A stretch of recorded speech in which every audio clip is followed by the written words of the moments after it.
नमस्कार। आज हम सुनेंगे शेर और लकड़बग्घे की कहानी।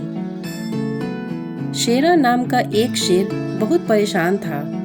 वो एक नौजवान शेर था जिसने अभी शिकार करना शुरू किया था, पर अनुभव न होने के कारण वो अभी तक एक भी शिकार नहीं कर पाया था। हर एक असफल प्रयास के बाद वो उदास हो जाता और ऊपर से आसपास घूम रहे लकड़बग्घे भी उसकी खिल्ली उड़ाकर खूब मजे लेते थे। शेर गुस्से में उन पर दहाड़ता, पर वे ढीठ कहाँ डरने वाले थे। ऐसा करने पे वे और जोर जोर से हंसने लगते। उन पर ध्यान मत दो, समूह के बाकी शेर सलाह देते थे।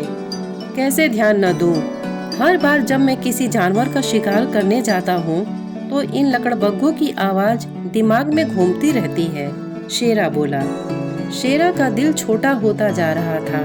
वो मन ही मन अपने को एक असफल शिकारी के रूप में देखने लगा था और आगे से शिकार का प्रयास न करने की सोचने लगा।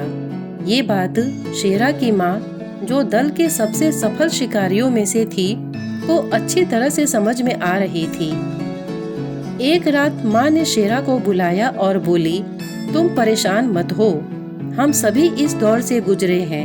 एक समय था जब मैं छोटे से छोटा शिकार भी नहीं कर पाती थी और तब ये लकड़बग्घे मुझ पर बहुत हंसते थे।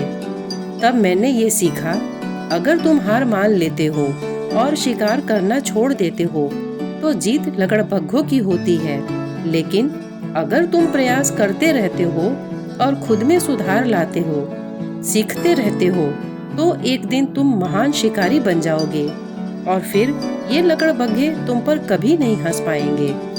समय बीतता गया और कुछ ही महीनों में शेरा एक शानदार शिकारी बनकर उभरा और एक दिन उन्हीं लकड़बग्घों में से एक उसके हाथ लग गया। मुझे मत मारना, मुझे माफ कर दो, मुझे जाने दो, लकड़बग्घा गिड़गिड़ाने लगा। मैं तुम्हें नहीं मारूंगा, बस मैं तुम्हें और तुम्हारे जैसे आलोचकों को एक संदेश देना चाहता हूँ। तुम्हारा खिल्ली उड़ाना मुझे रोक नहीं पाया।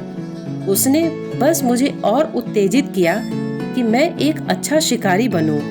खिल्ली उड़ाने से तुम्हें कुछ नहीं मिला, पर आज मैं इस जंगल पर राज करता हूँ। जाओ, मैं तुम्हारी जान बख्शता हूँ। जाओ, बता दो अपने धूर्त साथियों को कि कल वे जिसका मजाक उड़ाते थे, आज वही उनका राजा है। दोस्तों, इस दुनिया में आपकी कमियां गिनाने वालों की कमी नहीं है। आपको ऐसे तमाम आलोचक मिल जाएंगे जो आपकी काबिलियत, आपके कौशल और कुछ कर पाने की काबिलियत पर संदेह करेंगे, आपका मजाक उड़ाएंगे। अगर आप इन आलोचकों के डर से पीछे हट जाते हैं तो आप उन्हें जीतने देते हैं, लेकिन अगर आप डटे रहते हैं, बार बार प्रयास करते रहते हैं, खुद में सुधार लाते रहते हैं, तो एक दिन आप जीत जाते हैं। इसलिए जीवन में आने वाली आलोचनाओं से कभी भी मुंह मत मोड़िए, उनका सामना कीजिए, उन्हें कुछ भला बुरा मत कहिए, बस चुपचाप अपने लक्ष्य का पीछा करते रहिए और एक दिन सफलता प्राप्त करके दिखाइए। यही उनके लिए आपका सबसे बड़ा जवाब होगा।